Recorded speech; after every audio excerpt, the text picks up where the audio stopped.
এসে গেল, ভাবলাম ভিতা করতে থাকলে এই আঘাত কোনো মানুষ কিনবে না, এই জন্য আমি ভিতা তলায় দিয়ে তলার থেকে ভাবলা করতে দিয়েছি।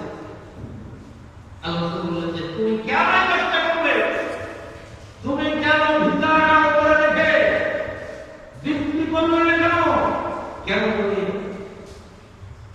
জনগণকে তুমি প্রতারিত করবে, ব্যবসার ক্ষেত্রে কেন তুমি করবে? আল্লাহ বললেন যে ব্যক্তি ব্যবসায় প্রতারণা করে ওই ব্যক্তি আমার উপর হতে পারে। এখন আপনারা বলেন এই জাতীয় ব্যবসায় ফাঁকি দেয়, ভেজাল দেয়, দুর্নীতি করে, এই রকম ব্যবসায়িক আমাদের দেশে আছে না? পাথর নামাজ বছর এক মাস রোজা রাখে, আমার করতে যায়, এই ব্যবসায়ীকে আপনি রাসূলুল্লাহর এই হাদিসের